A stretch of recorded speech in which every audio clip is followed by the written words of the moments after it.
Hey, what's up, guys? This is David again.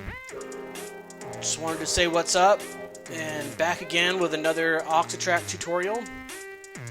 Just giving you guys an idea of how I have my setup and how versatile the Octatrack is. There's a lot of information out there, and the Octatrack seems to have a reputation as being a difficult machine to learn or to master, and it certainly is. The workflow is unique. So, but you know, I'm a guitar player, and that's where I started playing music, was with guitar, and the guitar is not easy to learn either. I'm still learning tons of stuff about guitar, and I've been doing that for 30 years or more. So, anyway, I guess my point is, any good instrument, you're going to have to put in some time with it to understand it. And I like to make the argument that the Octatrack is one of the best drum machines out there. There are other drum machines that are exclusively for drums, and those are very good too. And certainly like the analog rhythm, and other type devices certainly offer a lot of flexibility. And so I want to just present the Octatrack in a manner that shows how flexible it is as a sampler, in its ability to play back samples, chopping samples. It gives you a lot of opportunity to do those type of things. So I wanted to just make this video and see if it helps people out. It took me a while to kind of get my head around the Octatrack, and then so it's been about 2 years or so, which is about what I would say is like a standard amount of time to learn an instrument. Once I started playing guitar, I had to play for like 2 years before I really started to get my hands around just the basics, So anyway, I'm going to be demonstrating some of the awesome things you can do with the Octatrack as a drum machine. And it certainly does all kinds of other things. For example, what I currently have going on is this arpeggio, this sequence setup in the MIDI section. This sequence that you see is triggering the neutron. So it has the ability to sequence other external gear, which is really nice. And the arpeggiator sequencer is certainly nice. It has key signatures, so you can lock it to specific keys, which is nice. And then I also have some other type of low-key type chords going on the DeepMind, and a piano sample from the wave state, or a piano pattern sequence from the wave state. So that's just kind of my intro to the whole drum machine thing, and I'm not trying to start some big debate or anything like that about drum machines. There's lots of great ones out there. Everyone has their favorites. I tried other devices such as the Drum Brute and other types of more 808 style drum machines, and I found that they were good, and of course they're analog and the Octatrack is digital, but I find that I actually appreciate. Well, I like to use samples for drums. It seems to make sense for me. Again, that's going to be different for everybody, but for me, I like samples because there's so many samples available, and analog drum machines are nice, but they're limited in their scope just because every drum part has to have a voice, and that requires a lot of extensive manufacturing to make an 8-voice drum machine or what have you. And there are some really good options in the market, but I prefer the Octatrack because I don't know how other people use it in their setups. I know a lot of people sample with it, it's obviously a great sampler, but I do some resampling and things of that nature. But I wanted to talk about this particular instance of using the Octatrack as a drum machine, which I think it excels at because it doesn't need to just play one hits or whatever, one shots.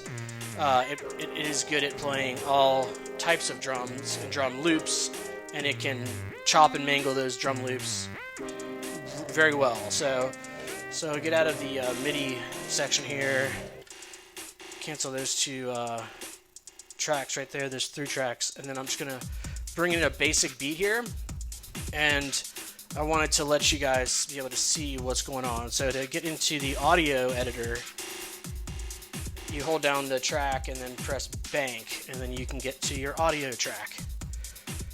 In this case, it's a 4-bar loop, repeating, can be extended in the scale menu.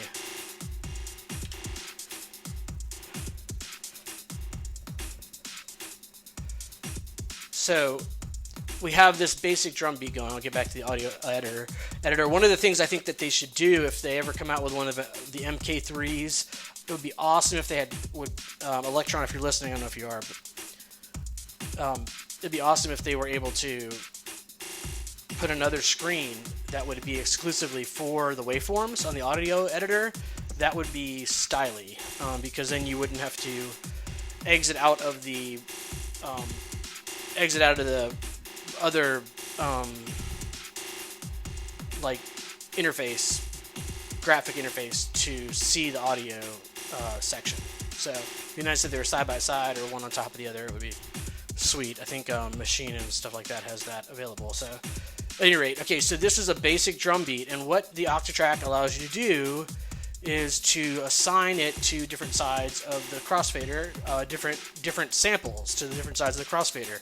So I use this as a way to create variation in the rhythm. So you can have several of these going and assign one side to one side of the crossfader, one pattern, and then the other pattern to another side of the crossfader. So I'm going to go ahead and bring in a couple other patterns that I have going right now. And you can see they're tied to the LFO, and the start point is being modulated right now. But you can't hear them because both track 3 and track 2 are both currently on scene B. So you can't see that right now, but I thought it was more important to show you guys the layout of the actual waveform to show you what's going on with the actual audio. So right now we're just listening to track 1. Okay, so now I have track 2 and 3 on scene B, and so when I have to exit out of this, and so on scene B, if you go to the amp page, you press down the scene button on the other side of the crossfader on scene B, and you get like a pop-up menu that overlays some graphical information. And this is how you do scene lock. So for example, I have a couple of scene locks here with the hold and the release time for this amp envelope. So at any rate, this is all happening on the B side of the crossfader. So what I can do is I can bring the crossfader over, and it will allow me to play the other side. And you assign that with the level control. So if I go to the level control and turn it to the left, it'll say min, where it says X level, crossfader level, but I can change it to max,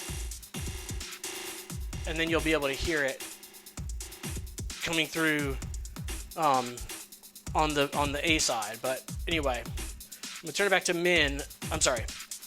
So here it's on min, and here it's on max. So that's how you can assign it to one side of the crossfader or the other. So you can't hear it because I have it assigned on the other side of the crossfader. So let's go back to, just so you know, so this basic beat's on scene A, side A, if you will, of the crossfader, and then side B is this, which is 2 other tracks that I have on track 2 and 3. So I've set this up so that in the LFO menu, if you look at right here, so if you look at this menu, which is the LFO menu for track 2, I'm modulating the start parameter, which is a really great way to add like glitchiness to it. To make it work the way you want it to, or the way I want it to, you have to go into the audio editor, which is here, and then you go to slice, and you assign, you chop it into a different number of slices, and so here you can create a slice grid, which I already did, but I'll do it again. And you can choose 16 slices, let them cross at the 0 crossing, so they're hitting on the transients, and then you can tell it to. You go back to the slice menu, which is the second one over, and hit yes again, and then you can use an option of either linear locks, which will play the sample from one end to the other, kind of in a linear fashion, or you create random locks, which will just basically pick random slices to play. And I feel like that's a really good option. You may have seen videos on YouTube with people doing this, and it's super creative, and a lot of other drum machines and some of the Kai stuff does it. But and so I'm going to go and switch this up. And so now the drum pattern that you see in the audio editor is being modulated by the LFO that I have on a random waveform, and you can see it traveling across the waveform based on my LFO setting, but you don't hear it. So right now I'm going to move my crossfader from one side to the other, and this is kind of gets into the whole idea. I'm also a DJ, kind of. That's how I got my start, was DJing that way back in the day when I had the red and black lumberjack and the hat to match. So anyway, but okay, so I'm going to move this crossfader over when I flip this switch.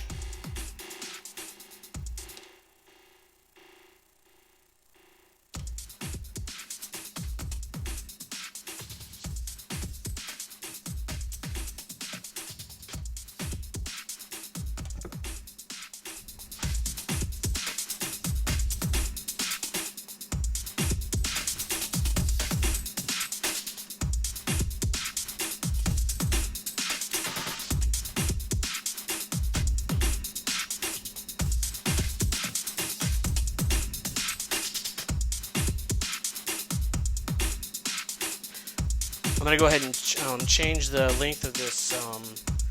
I'm getting some like, I'm going to change the length of this first track so that it's just playing through the first.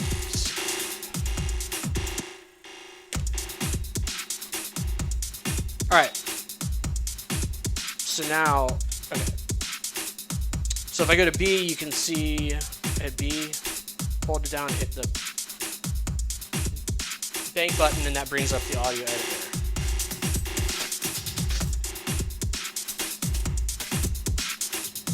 So I'm moving the crossfader to random spots. Okay, so that is seriously hours of fun right there. So another setting you want to know about is to go out of this, and you want to know that when you're in the amp page, you double click it to get to the main amp setup page, and I'm sorry, playback page, and right here you want to make sure that you don't have to, but you can change it from being just a one shot to being a loop, and that will automatically loop whatever section you're at. So that gives it extra glitchiness, which I know everybody loves, extra glitchiness. Anyway, so yes, okay, so then that's on auto. That's auto looping it. Okay, there's other settings in here, time stretch settings and such, but I don't want to get into all that. So that means basically as I move the crossfader, go back to my audio editor. As I move the crossfader, it takes the sample that the slice and repeats it like a loop, real quick. It happens very fast. You can change the speed of it. Okay, so if I just go to the B side, it'll take out the A track, the first track, track 1. It'll take that out of the mix.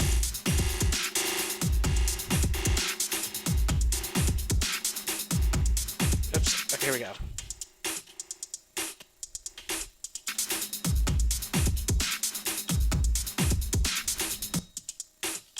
Okay, so I'm holding down the scene on scene B.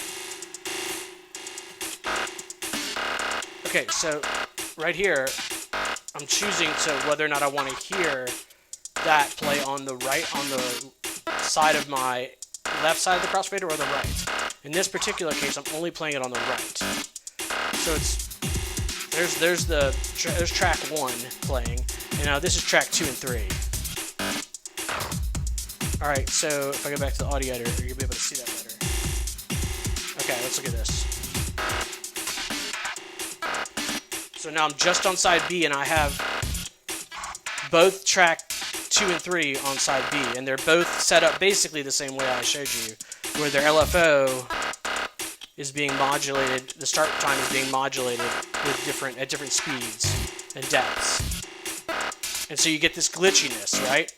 Which, as it stands there on the right side of the crossfader, it's not all that interesting. You can see right here, this really small icon tells you what side the crossfader's on, right there.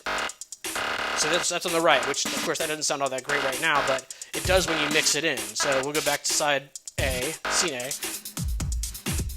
Okay, so just scene A is playing now, and I can bring in, if you like jungle or break beats or any type of trip-hoppy stuff. So you can see on the bottom right here, it shows you where my crossfader is.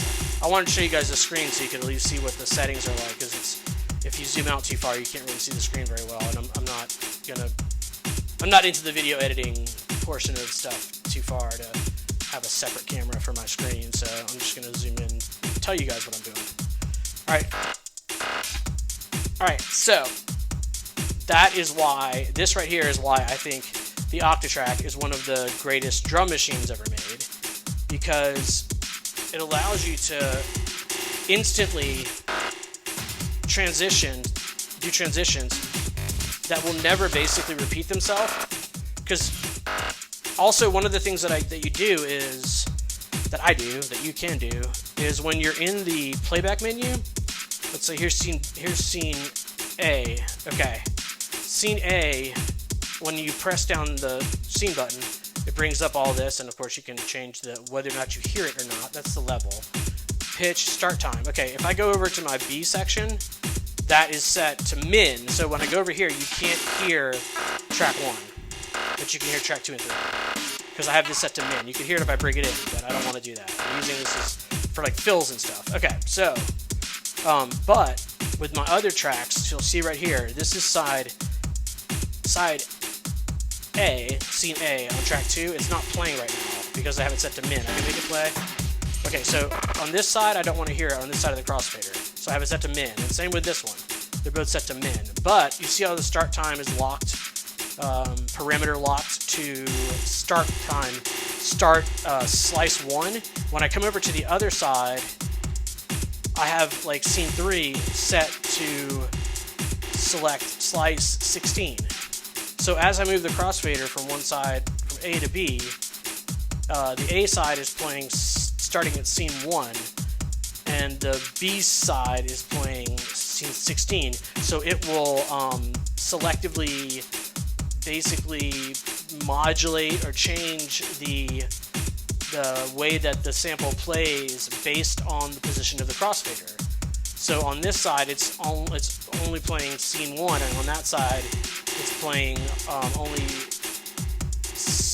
only scene B. So, sorry, the verbiage is kind of hard with the Octatrack stuff, but excuse me if I misspeak about a scene or a part or whatever. It's confusing for sure, but once you get the hang of it, it's pretty sweet. And that's basically what I was trying to show you, is that this will now modulate basically the start point is being modulated by the LFO, but it's also being modulated by the position of the crossfader.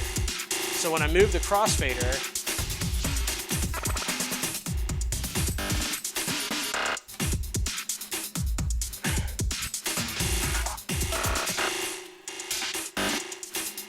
okay, so yes, endless hours of fun on that.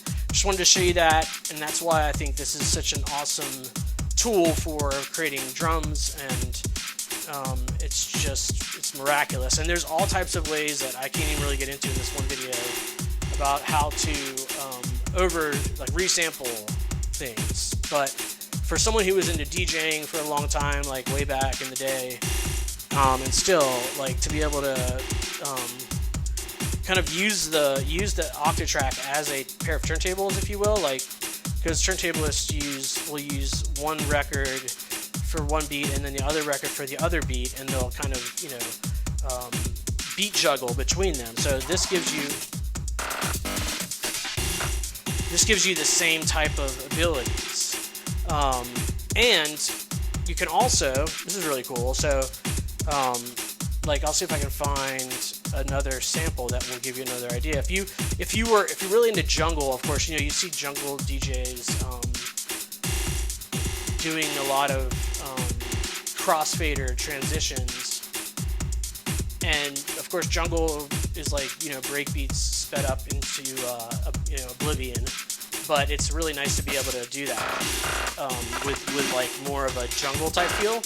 So right here I can try to find another sample. Let me see if I find one that's real quick. So okay, here we go, jungle beat. Right there. Okay. Let's see if I find one that I can actually play. Let me do it like this. No. So actually, these are okay. These are all my samples in my audio pool, which you have access to all of them. Not. I mean, there's 127 of them, but you can actually. Okay, let's see. No. They start to get kind of filled up after a while, but okay. Now it's probably not going to be a good time to like try to do this on the fly, unfortunately.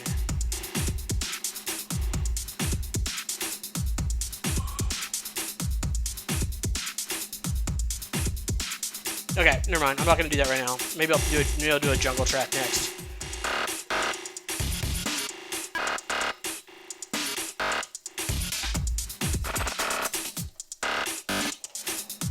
Just wanted to show you guys how this works, so that you can, if you thought the Octatrack is too hard to master, or whatever, you think the Octatrack too expensive, not worth it, kind of like Ableton, but it's like, but the crossfader and the ability to assign different, like a bunch of different parameters all to one crossfader, which I know you can do in Ableton and such, but you have to set it up. This is all preset for you, so it's really ideal for like sample mangling, and there's other types of ways that you can do it too, but just want to show you guys that and see if we can get back out to this. I'm gonna jam it out for a little bit, and then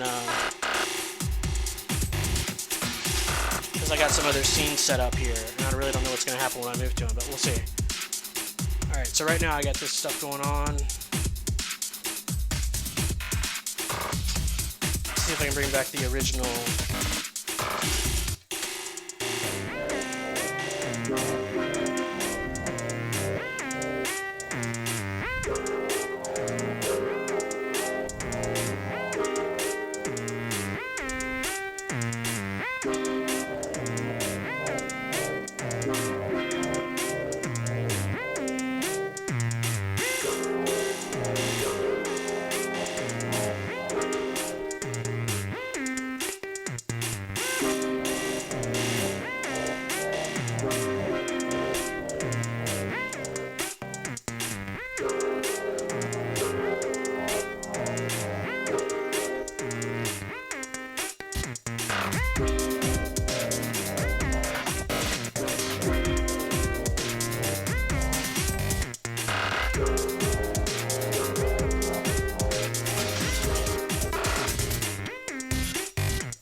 Peace.